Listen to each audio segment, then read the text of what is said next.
Hi everyone, Sandra Vale here at Homesteading Ways, and today I'm outside and I forgot to bring that microphone, so hopefully you can still hear me.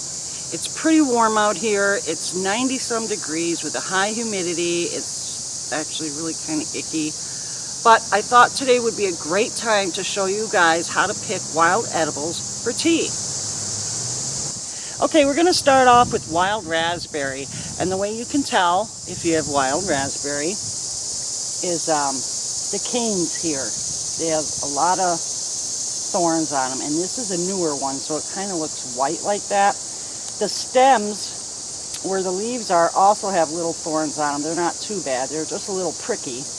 The leaves themselves are soft, but you can see the shape of the leaf. And go ahead and pick some of the bigger ones that are older along with some of the newer ones. There is a lot of good stuff in wild raspberry. It's particularly good for women, but it's really great for anybody. And rather than me trying to go through all the wonderful medicinal properties of all these wonderful plants I'm going to show you, I'll just put links for everything down below. So make sure to check the description box to see which plants you really want to seek out.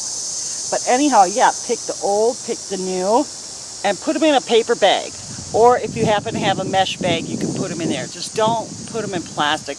They really don't breathe well in there, and you're just you're better off putting them in a paper sack. Okay, this here is goldenrod, and I love goldenrod. A lot of people think they're allergic to it because it blooms at the same time as ragweed, but I would assume very few people are really allergic to it because it doesn't have a lot of pollen. And the pollen it does have is really sticky. So in order for it to go anywhere, you would need a pollinator to go in there and, you know, get it stuck on their feet or whatever and put it again onto something else. It's not going to be wind blown. But with goldenrod, the flowers, which are just getting ready to bloom, are a bright yellow, and I'm sure you'll recognize it no matter where you are that you find it. But you can use the flowers, you can use the leaves, and you can use the roots. And one way for sure to know that it's goldenrod is you will very rarely see goldenrod growing by itself. It will usually be growing in clumps like this is, and it has some very narrow leaves on there. So you can collect this before or after flowering, or during flowering. It really doesn't matter. Just pick when you have time. The flowers are good for you, so if you want to wait for them, by all means go ahead and wait. You can pull whole plants up if you want for the roots. Otherwise, just, you know, cut some of the plants to make sure that you have plenty of leaves and flowers to work with. And again, the way you're going to actually dry goldenrod is right in the bag, unless you're doing the roots. If you want to dry the roots, then you would do that differently. You're going to hang those or possibly dehydrate them in a shady spot, you know, and then you would cut them up. But we can get into that a little bit later. So yeah, go ahead and get yourself a bunch of goldenrod. You'll love it. And look again in description for a link showing you all the benefits of it. Okay, I'm in another stand of goldenrod, but look what I found growing here. It's starting to bloom. It's stinging nettle. Notice I'm not grabbing it by the stem anywhere because it will sting. If you're going to collect this, make sure to put gloves on. You can pick just leaves if you like. They get bigger as the plant gets taller and older. You can collect the little ones, but the same thing goes here. Grab yourself some paper bags. And a lot of these you can mix together, but it might kind of be a pain if you do that. So grab a bag or a basket or whatever and start picking, and grab a lot of this because nettle is considered a tonic in 100 different ways. So when you find stinging nettle growing, go ahead and collect it. Okay, in here we have some wild grapevine.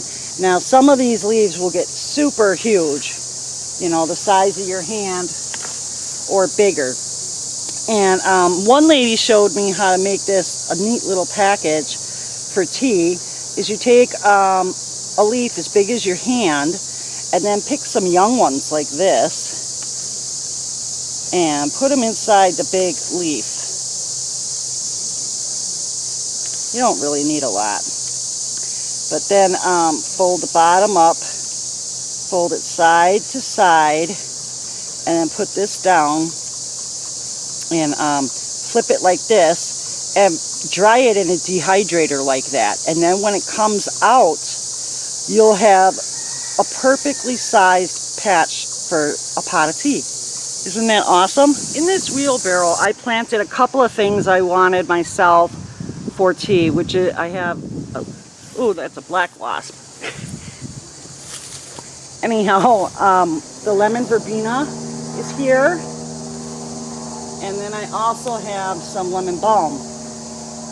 But in here was already growing catnip or cat mint, just depends on what you call it. It is part of the mint family.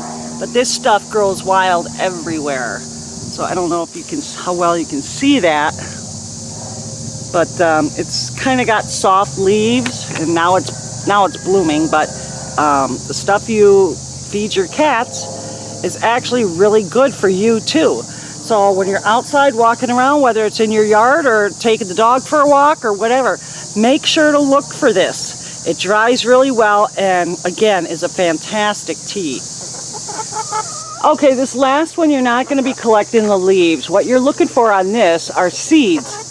And right now it's starting to bloom. Oh, and by the way, this is milk thistle. Once it's done blooming, you're going to collect the seeds of this one. And I think most people know how great milk thistle is for your liver, but it does a whole lot more than that. So anyhow, I hope I helped you guys out. You know, this is just a few, just a very, very few of what could be growing around your house, your land, whatever, that you could be gathering for yourself to make some wonderful medicinal teas. Thanks for watching the video, guys. I really appreciate it.